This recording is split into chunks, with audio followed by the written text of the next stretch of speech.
VK news, राष्ट्र के नाम। तो भाइयों बहनों, कोई कारण नहीं कि आप आने वाले समय में न केवल असमय जो सूखा पड़ता है, अतिवृष्टि का सामना करना पड़ता है, इससे तो हम बच ही पाएंगे। जो ग्लोबल वार्मिंग की चेतावनी बार बार पूरी दुनिया के मौसम वैज्ञानिक हमें दे रहे हैं, उससे भी हम अपनी धरती माता को बचाने में सफल होंगे।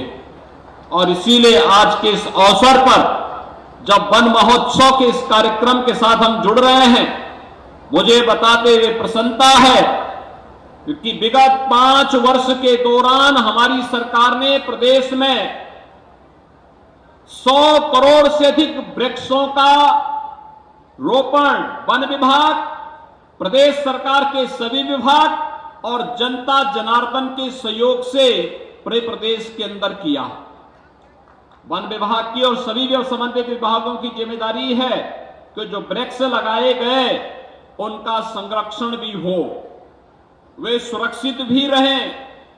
एक दूसरा, जो पहले से चली आ रहे पेड़ हैं उनको सुरक्षित रखने के लिए भी एक कार्यक्रम हम लोगों ने बनाया था कि 100 साल पुराने वृक्षों को हेरिटेज वृक्ष के रूप में मान्यता देते हुए उनके व्यवस्थित संरक्षण की व्यवस्था वन विभाग के माध्यम से पूरे प्रदेश के अंदर होनी चाहिए और इस दिशा में एक बड़े प्रयास की आवश्यकता है। अक्सर उन वृक्षों की कीमत को लोग अज्ञानतावश समझने का प्रयास नहीं करते। अगर हम इसको समझ जाएंगे तो स्वाभाविक रूप से किसी संभावित आपदा से भी बचाव करने में हमें मदद मिलेगी। और इसीलिए हेरिटेज वृक्ष चिन्हित करना और उससे प्राचीन काल के जितने भी वृक्ष हैं उन्हें बचाने की कार्रवाई के साथ आगे जुड़ना। एक बरगद के पेड़ की कीमत क्या है, एक पीपल, एक पाकड़, जामुन, देसी आम, नीम, ऐसे अनेक अर्जुन, अनेक ऐसे वृक्ष हैं जिनकी अपनी एक दैवीय उपयोगिता भी है। आपने देखा होगा पीपल को, बरगद को, पाकड़ को, इन सबको काटने की मनाही होती थी, नुकसान नहीं पहुंचाना चाहिए, क्योंकि ये तो मनुष्य के मित्र हैं, जीव सृष्टि के मित्र हैं। इन पर पूरी जीव परंपरा आधारित है, निर्भर करती है। लेकिन जब मनुष्य अपने स्वार्थ में आगे बढ़ता है तो वह इनको भी नुकसान पहुंचाता है। हमारा प्रयास होना चाहिए हर हाल में इनकी रक्षा करें और वृक्षारोपण अभियान के दौरान पाकड़ है, पीपल, बरगद, नीम, आम, अर्जुन और उस प्रकार के सभी वृक्षों को, जामुन, इन सबको अधिकाधिक संख्या में हम लगाने का कार्य करें। और मुझे प्रसन्नता है वन विभाग ने इस बार 35 करोड़ का लक्ष्य निर्धारित किया है और 35 करोड़ में से केवल आज ही के दिन 25 करोड़ वृक्षारोपण के लक्ष्य को प्राप्त करने के लिए हम लोग निकले हैं, जिसमें चित्रकूट जनपद में मैं स्वयं आया हूं।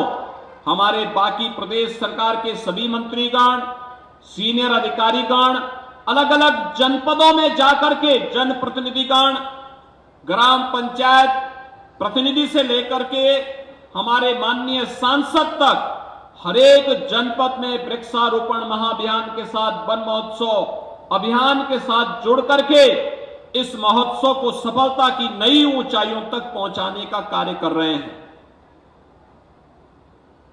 आज 25 करोड़ वृक्षारोपण होना है।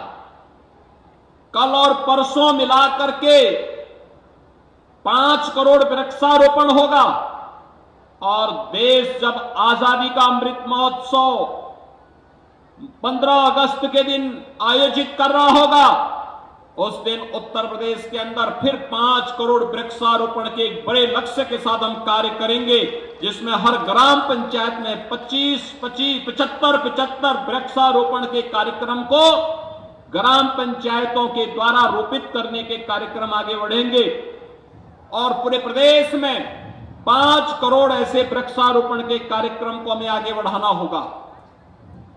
भाइयों बहनों, हमारी जिम्मेदारी बनती है कि परंपरागत वृक्षारोपण के साथ साथ फलदार वृक्षों को भी हम लगाएं।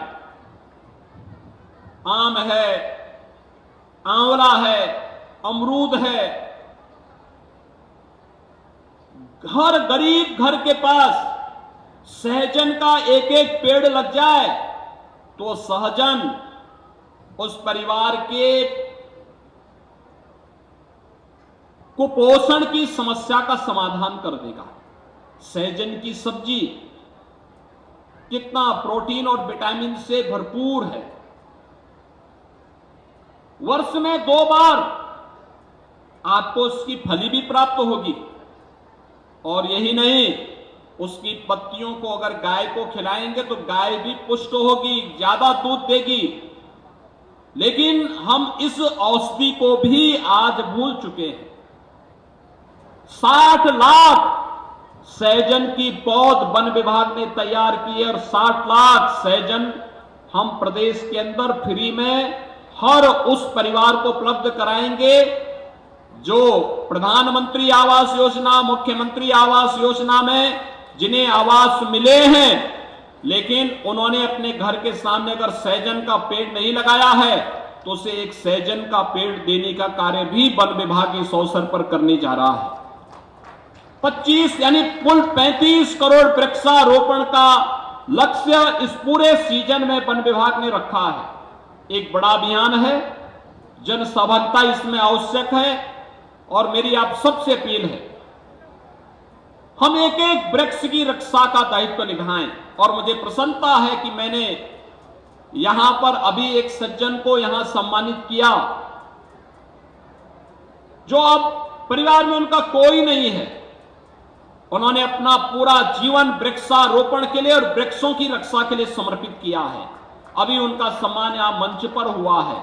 आप भी प्रदेश के अंदर परंपरागत रूप से विरासत से प्राप्त इन वृक्षों के संरक्षण के लिए वृक्ष मित्र बनकर के आप भी प्रकृति के मित्र बनने के लिए अपने आप को आगे बढ़कर के कार्य कर सकते हैं। और इसके लिए मैं आह्वान करूंगा कि चित्रकूट जनपद में पूरे प्रदेश के अंदर अधिक से अधिक वृक्ष मित्र बनकर के प्रदेश के वन आच्छादन को बढ़ाने और प्रदेश के अंदर प्रकृति प्रदत्त इस अनमोल उपहार की रक्षा करने के लिए हम सब बढ़ चढ़ करके भाग लेंगे। मैं इस अवसर पर पूज्य संतों से भी इस बात का अनुरोध करूंगा कि हमारा प्रयास होना चाहिए कि हम अब जो फलदार वृक्ष भी लगाएं, हमारा प्रयास होना चाहिए वो प्राकृतिक बागवानी हो। गाय का गोबर और गौमूत्र से जो भी हम उसके माध्यम से